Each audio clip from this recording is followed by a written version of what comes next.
2 घंटे और 12 मिनट से ज़ायद का वक्त गुजर चुका। 4 बजे इजलास ने शुरू होना था, घंटियां बजाई गईं, लेकिन ईवान की कार्रवाई मामूल के मुताबिक हस्बे शेड्यूल जारी शुरू नहीं हो सकी, ताख़ीर का शिकार है। और इस गैर मामूली ताख़ीर के खिलाफ पाकिस्तान तहरीक इंसाफ ने बड़ा फैसला किया है। पाकिस्तान तहरीक इंसाफ इसे सुप्रीम कोर्ट में चैलेंज करने जा रही है। तौहीन अदालत की कार्रवाई का ऐलान किया है पाकिस्तान तहरीक इंसाफ ने डिप्टी स्पीकर दोस्त मोहम्मद मज़ारी के खिलाफ। जवाब यह है कि चूंकि सुप्रीम कोर्ट के फैसले में कहा गया था कि इजलास 4 बजे शुरू कराया जाए, ताख़ीर की जा रही है जो उनकी नज़र में तौहीन अदालत के मुतरादिफ है। हम कोशिश करेंगे एडवोकेट फैसल चौधरी साहब से बात कर सकें, जो सुप्रीम कोर्ट में भी इस केस को लेकर के गए थे पाकिस्तान तहरीक इंसाफ की जानिब से।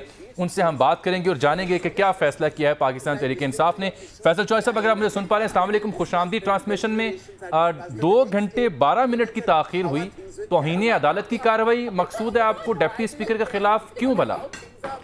देखिए, इसमें जामी साहब टाइम दिया गया था 4 बजे का, और जो सुप्रीम कोर्ट का हुक्म है, जब वो टाइम दिया जाता है तो वो उसकी पाबंदी जरूरी की जाती है। देखिए, अभी उसको 6 बजे तक जो है डिले किया गया है, और उसको अभी तक भी कोई उसकी ये नहीं है कि आप वोटिंग करा रहे हैं या नहीं करा रहे। तो हम जो है उसकी वायलेशन तो ऑर्डर की तकरीबन वो आप समझे हो चुकी है, वो हम इसको जो है वो प्रज्यूम नहीं कर रहे। 4 बजे का टाइम था, इस वक्त तक तो वोटिंग हो जानी चाहिए थी। और आपको याद होगा, ये सुप्रीम कोर्ट ने ये जब डिप्टी स्पीकर कासिम सूरी का इशू था, उसको जब वापस भेजा तो वो टाइम से सेशन शुरू हुआ और वो खत्म हो गया। और इसमें कोई ऐसी बात नहीं, टाइम लिखा हुआ है। अगर आप पहला पैरा पढ़े, बिल्कुल ठीक, 4 बजे का वक्त लिखा है, उसमें 4 बजे का वक्त लिखा। और एक और बात लिखी है 134। मैं इस पे आता हूँ, मैं उस पे आता हूँ। ये नुक्ता आपसे आपकी मौजूदगी का फायदा उठाऊंगा। पहले ये बताएं कि दरख्वास्त दायर कर दी है या करनी है? मैं जी दरख्वास्त तैयार करवा रहा हूँ। करवा रहे हैं, अच्छा। ये बताइएगा कि चूंकि आज इजलास होना है, लिखा है फैसले में, और कल वज़ीर आला ने, नौमुंतखब वज़ीर आला ने हलफ लेना है, 2-2.5 घंटे की ताख़ीर से क्या हो गया भला? क्या खदशा है आपको? किस ताख़ीर से क्या मतलब है नून लीग को? देखिए, इसमें बहुत ज्यादा देखने स्पेकुलेशन आप कितनी हो रही हैं। 60% ऑफ पाकिस्तान स्पेकुलेटिव बातों पे वहाँ पे है। या तो कोई ऐसी क्लियर बात हो, कोई टाइम कन्वे किया गया हो हमारे वहाँ पे लीडरान को कि इस वक्त हम वोटिंग करा रहे हैं, या इस वक्त वहाँ पे क्योस की सूरत हाल है, वो कोई बात डिप्टी स्पीकर साहब ने कन्वे नहीं की है। या तो वो कन्वे करें कि मैं इस वक्त कन्वीन कर रहा हूँ या इस तरह से कर रहा हूँ, तो फिर तो बात है। अब कोई लेटर्स की बात आ रही है, कभी जो स्पेकुलेशन होती है। अब इन स्पेकुलेशंस पे आ जाता हूं सर, अब इन स्पेकुलेशंस पे आ जाता हूं। एक तो आपने वाजे कर दिया कि आप तौहीन अदालत की कार्रवाई करने जा रहे हैं डिप्टी स्पीकर के खिलाफ ताख़ीरी हरबा इख्तियार करने के ऊपर।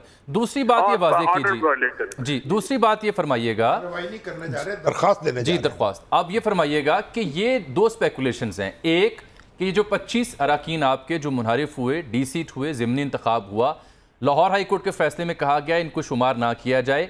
इसी सिलसिले में पाकिस्तान तहरीक इंसाफ के ही रुकने असम्बली की वकालत करते हुए एडवोकेट अजहर सदीक का Lahore high court, supreme court registry Lahore पहुंचे और कहा कि दोबारा पोलिंग की बजाय असर नौ इंतखाब कराया जाए, क्योंकि खदशा है कि शायद डिप्टी स्पीकर इन 20 लोगों का वोट शुमार ना करें।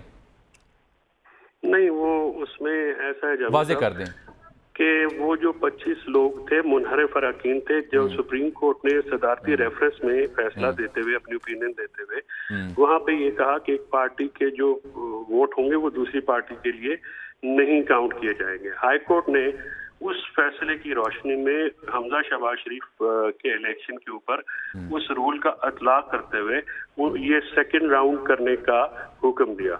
हाई कोर्ट ने एक नेक्स्ट डे कहा कि आप उसमें करें, जबकि इन सारी सीटों के इलेक्शन अभी पेंडिंग थे, जिसको मैं परवेज इलाही साहब की तरफ से सुप्रीम कोर्ट में लेके गए, और वहां पे एक कंसेंट ऑर्डर पास हुआ जिसमें ये तय हुआ कि 22 तारीख को आफ्टर द इलेक्शंस, और वो जो 22 तारीख रखी गई थी सुप्रीम कोर्ट में, वो रखी इसलिए गई थी कि ये तमाम जो 25 और उस ऑर्डर में जो 5 रिजर्व सीट हैं उनके नोटिफिकेशन का भी हिदायत की गई, इलेक्शन कैसे होगा, इलेक्शन को कैसे कंडक्ट किया जाएगा, तमाम इदारों को वो भी हिदायत की गई, और हाउस को कंप्लीट करके आज 4 बजे वोटिंग का हुक्म दिया गया।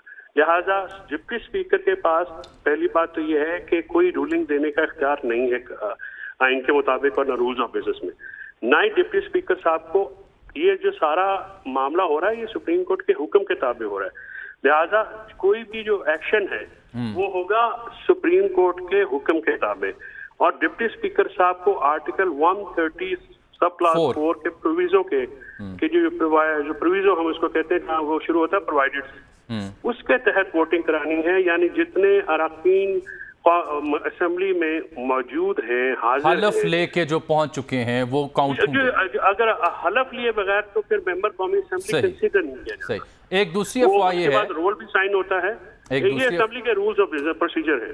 بالکل ٹھیک. فیصل صاحب، ایک دوسرا نقطہ بھی ہے جو مارکیٹ میں خبروں کی صورت میں، افواہوں کی صورت میں سرگرم ہے کہ بالفرض اگر چودھری شجاعت حسین یا جنرل سیکرٹری کاف لیگ کے یا پارلیمانی لیڈر کاف لیگ کے وہ اگر کوئی ہدایت دیتے ہیں ریٹن اپنے 10 اراکین اسمبلی کو کہ ووٹ نہ دیں یا نیوٹرل رہیں، اس کی حیثیت کیا ہوگی؟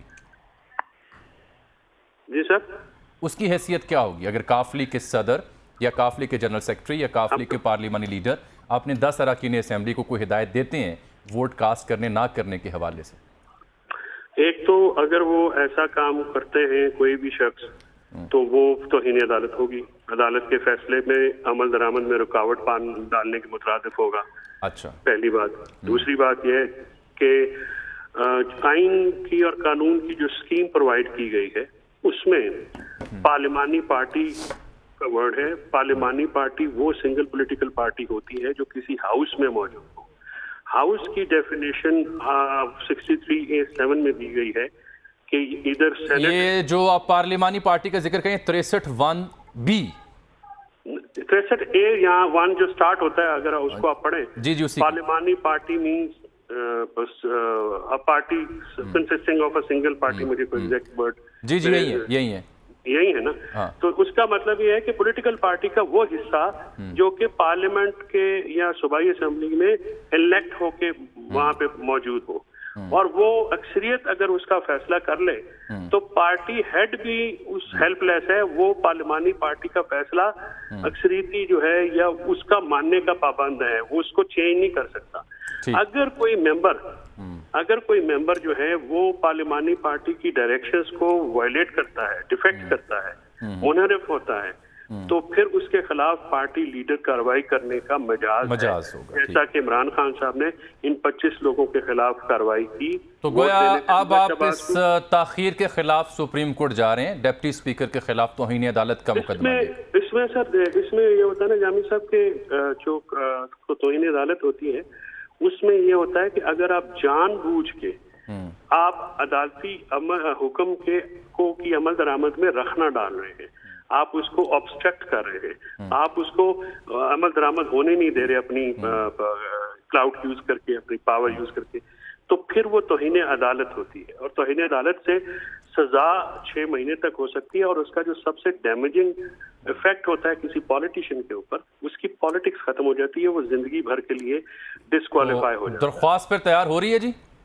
درخواست تیار ہے جی. بس ہوپ فلی میری امید ہے کہ ڈپٹی اسپیکر صاحب جو ہیں وہ میری امید ہے کہ وہ اس کے اس نہج پہ نہیں جانے دیں گے، اور پہلے اپنا ووٹیں جو ہیں وہ کاؤنٹ کر لیں، جو بھی ان کا سلسلہ ہے. میرے خیال میں آپ کو اسمبلی کے اندر جو اکثریت ہے وہ بھی بڑی. ابھی آپ دھمکی دے رہے ہیں صرف.